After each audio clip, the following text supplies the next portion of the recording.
Okay guys, so the purpose of recording this video is to demonstrate on paper what is the original vision of the game, right? So there are two major points that defines the objective of the vision of the game, right? First of all is the continuous, intuitive, quick slashing gameplay. All right, we want to keep the user engaged at all times.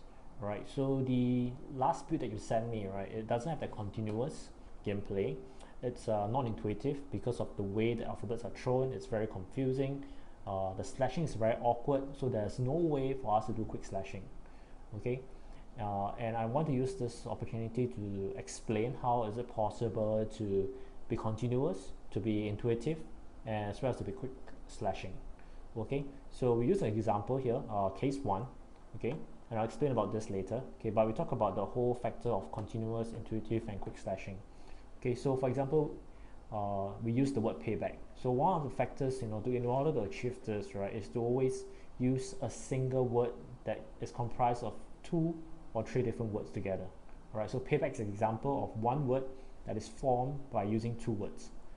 Okay, so for instance, all right, if you want to achieve the continuous and intuitive, right, especially at the early rounds, right, whereby it's still for people to get a hang of the game, right? You want to throw in such a way that's very intuitive, right?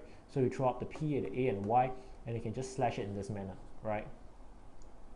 Of course, at later rounds, you can make it less intuitive, right? Whereby, because we want to make it more challenging, okay, we can actually, for example, throw the P and the Y first, and then throw at the A at a slightly, 1 to 2 seconds delay. Okay, so why does this make it less intuitive? Because in forming any word, right, we always need to have the vowels. Without the vowel, okay, we can't literally form anything. So by throwing the vowel at a later stage, it becomes a bit more complex. Okay, but let's go back to the point of continuous, intuitive, quick slashing.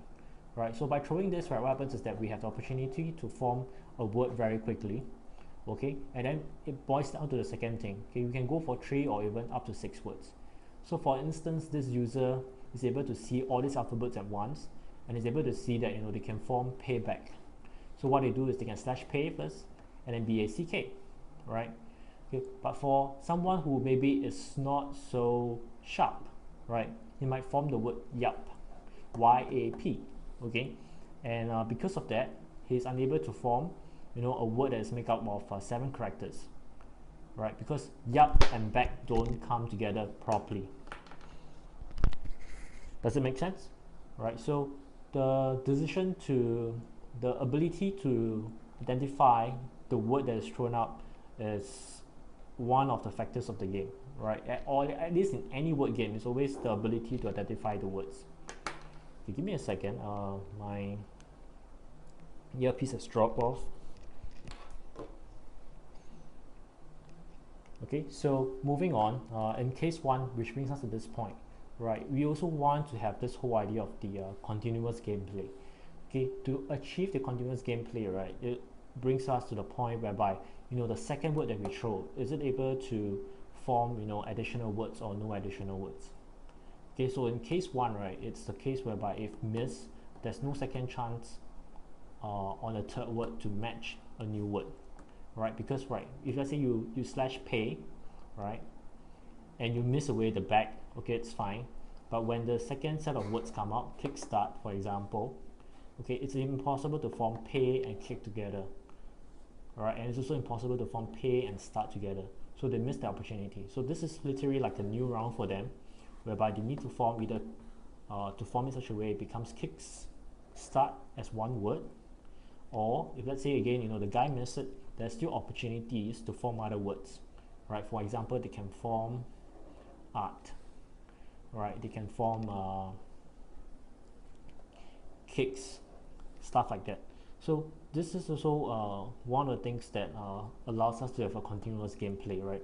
We are always throwing enough vowels, right, and we are throwing enough things like S, right, at the back, right? So these are all some instances whereby we are hoping that you can put some thought into it while designing the gameplay, right? So going back to this part here again, it's about word selections, right? What kind of words you select will have actually a very big impact on how easy or how smooth the gameplay is, right? The second factor, of course, is the throwing pattern. If there is, you know, there must be some way we can throw alphabets, right, whereby it allows us to continuously slash, it's intuitive, and it's quick slashing, okay, rather than totally random and then it doesn't make sense. So how you define the rules is very important. That's why in the earlier video I talked about the fact that we need to have some rules for the throwing pattern. Okay, let's go to case 2 now. Alright, so in case 2, basically we are using another scenario, is that if miss, the second chance for a third word to be formed still can be done. So for example, we throw out the word payback, right? So P, A, and Y, okay? And after that, what happens is that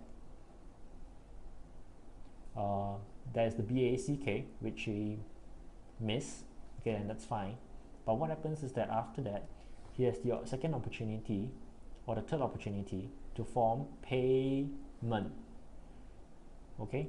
And we want to design it in such a way that it's continuous, it's intuitive. If let's say the guy can't get payment, and for example, let's say we throw out M-E-N-T, right, and the guy is only able to slash the word man, it's still adding up the points, right? It's continuous, it's